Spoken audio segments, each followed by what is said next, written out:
Good morning student. आज हम discuss करेंगे पेज नंबर 124 बडिंग।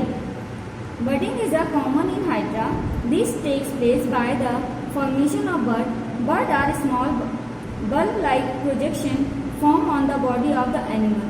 बडिंग सबसे ज़्यादा कॉमन होता है इन हाइड्रा में। तो budding is common in hydra. ये क्या होता है, इसमें पेरेंट्स बॉडी पे, जैसे ये हमारा पेरेंट्स बॉडी है, इसके ऊपर एक बड आ जाती है। This takes place by the formation of bud. अब बड क्या है? बड क्या है? Small bulb like structure. देखिए आपको दिख रहा है बल्ब के जैसे स्ट्रक्चर, ये बड है। ये हमारा हाइड्रा प्लांट, ये हाइड्रा है। हाइड्रा में आ गया एक बड, ठीक है, बल्ब लाइक स्ट्रक्चर आ गया। अब ये ग्रोथ करेगा। जैसे इसने ग्रोथ करने पर इसमें सारे कैरेक्टर हाइड्रा के आ जाएंगे। देखिए उसके बाद ये अपने पेरेंट्स से अलग हो जाएगा, सेपरेट हो जाएगा, ठीक। तो birds are small bulb like projection form on the body ऑफ एनिमल। एनिमल की बॉडी में एक बल्ब लाइक स्ट्रक्चर फॉर्म हो जाता है। In hydra small bulb like structure out growth is form on the body. This is the bird grow in size. The nucleus of the parent hydra divide into two and one of the nuclei move into the bird. Then the bird detach itself from the parent body. It grow to full size and become an independent individual. देखिए ये parents body है, मतलब hydra, जिससे इसको production करना है। तो इसके हाइड्रा की बॉडी पर एक बल्ब लाइक स्ट्रक्चर आ जाता है और ये ग्रोथ करता है। जैसे ये ग्रोथ करता है फिर हाइड्रा का जो न्यूक्लियस है वो भी डिवाइड होकर एक न्यूक्लियाई इस बड में आ जाता है। और ये ग्रोथ करके जब पूरी तरह से ये मैच्योर हो जाती है यहाँ पर डिटैच होने के लिए, तो ये इस बॉडी से डिटैच हो जाती है और अपना नया इंडिविजुअल पूरा हाइड्रा बन जाता है।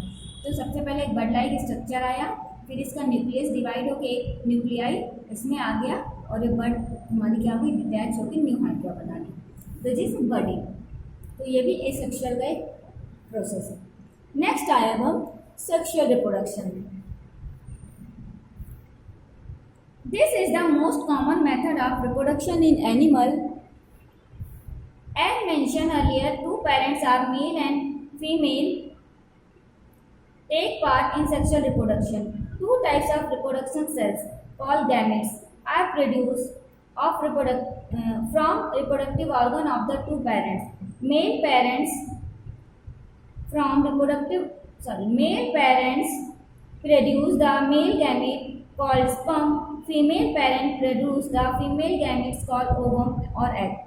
Sexual reproduction most common reproduction है जो एनिमल्स में फाउंड होता है। सबसे पहले हमने आपको बताया था भी सेक्सुअल रिप्रोडक्शन में टू पेरेंट्स की इन्वॉल्वमेंट होती है। तो इसमें टू रिप्रोडक्टिव सेल्स होती हैं, सेक्स सेल बोलते हैं इनको। टू रिप्रोडक्टिव सेक्स सेल होती हैं, उनको बोलते हैं गैमेट्स। तो two types of reproductive cells are called gametes. अब हमारे गैमेट्स भी दो होते हैं। फर्स्ट जो मेल पेरेंट्स प्रोड्यूस करता है वो मेल गैमेट है, इसको हम स्पर्म बोलते हैं। और जो फीमेल पेरेंट्स प्रोड्यूस करता है वो फीमेल गैमेट्स होते हैं। अभी प्रोडक्शन कहाँ होता है?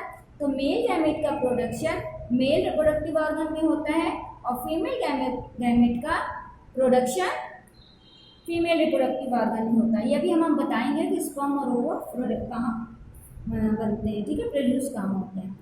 तो मेल गैमेट को हम बोलते हैं स्पर्म और फीमेल गैमेट को बोलते हैं ओवम या फिर egg. The male gamete is usually small with a nucleus and little cytoplasm in human. The male gamete has a long tail which help it to movement. The female gamete is larger with a nucleus and more cytoplasm. This cytoplasm provide nutrition to the growing embryo. जो male gamete होता है वो usually female gamete से small होता है, इसमें nucleus होता है, लिटिल साइटोप्लाज्म होता है। जो हमारे ह्यूमंस का मेल गैमेट स्पर्म होता है उसमें टेल भी होती है, ये टेल इसको मूवमेंट देती है। ये हमारा है ओवम। ओवम है, देखिए स्पर्म से इसका साइज लार्ज होता है, इसके अंदर ज़्यादा मोर साइटोप्लाज्म होता है और साइटोप्लाज्म ही इसको क्या न्यूट्रिशन प्रोवाइड करता है ताकि ये यहाँ पर एम्ब्रियो ग्रोथ हो, क्योंकि स्पर्म आके ओवम से ही फ्यूज होता है और यहाँ पर फिर इसको न्यूट्रिशन मिलता है। The male gamete and the female gamete fuse in the form a structure called zygote. ये हमारा मेल और फीमेल दोनों जब आपस में फ्यूज होके जाइगोट फॉर्म करते हैं।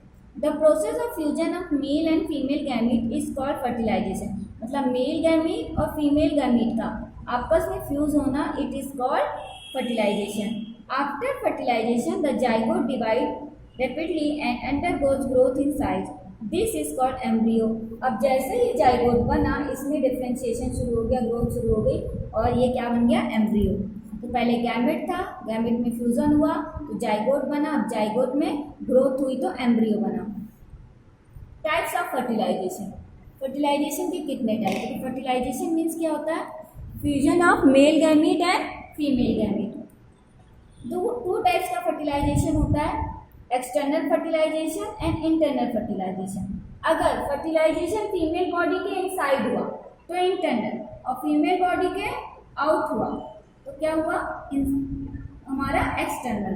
तो external in many aquatic animals like fish, starfish and frog, उसमें एक्सटर्नल फर्टिलाइजेशन होता है। The male and female gamete are release into the water and fusion takes place inside water by chance.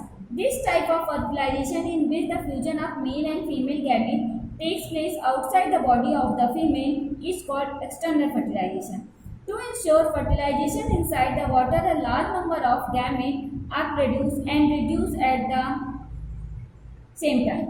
External fertilisation में male और female दोनों ही gamete water में discharge कर देते हैं, वाटर में टेक प्लेस कर देते हैं और उनमें फ्यूजन वाटर में ही होता है। अगर हो जाए तो ठीक, नहीं हो जाए तो डिस्ट्रॉय हो जाते हैं। तो वाटर में दोनों अपने मेल और फीमेल गैमेट चले जाते हैं और वो आपस में फर्टिलाइजेशन वाटर में होता है। इसी को कंपनसेट करने के लिए ये बहुत सारे एग देते हैं ताकि फर्टिलाइजेशन हो पाए। अगर फर्टिलाइजेशन वाटर में होती है तो बहुत सारे जो एग होते हैं और स्पर्म होते हैं तो हमारे क्या होते हैं, जो हमारा मेल फीमेल गैमेट होता है डिस्ट्रॉय हो जाता है। इसी को कंपनसेट करने के लिए बहुत सारे many numbers, large number of जो गैमेट्स होते हैं वो प्रोड्यूस करते हैं। इंटरनल फर्टिलाइजेशन, फर्टिलाइजेशन जब इसमें हो फीमेल बॉडी के इनसाइड द बॉडी हो। ये इसके एग्जाम्पल हो गए insect, birds, reptiles and mammals. इनमें इंटरनल फर्टिलाइजेशन होता है, मतलब मेल एंड फीमेल का फ्यूजन फीमेल बॉडी के इनसाइड में होगा। अब हमारा जो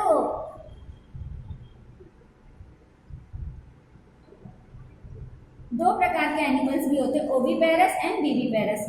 ओबी देखिए, ओ है, ओ मतलब एग, एग जैसा है, तो जो ले एग देते हैं वो ओविपेरस हो गए, जो गिव बर्थ बेबी देते हैं वो विविपेरस, ओ एग। तो some animals lay egg, the animals which lay egg are called oviparous, while the animals which give birth young ones are called viviparous। तो जो एनिमल्स ले एग करते हैं वो oviparous होते हैं, those animal give birth baby या young ones they are called viviparous। तो viviparous के एग्जाम्पल हो गए, मतलब जो एग दे रहे हैं, सॉरी ओविपेरस के एग्जाम्पल हो गए जो एग दे रहे हैं वो मोस्टली हो गए फ्रॉग, लिजार्ड, बटरफ्लाई, हैन, ठीक है, स्पैरो। और जबकि विविपेरस जो गिव बर्थ बेबी करते हैं, ह्यूमन, डॉग, कैट, ये सब क्या हो गए हमारे विविपेरस। तो viviparous give birth baby, oviparous oh, they lay egg.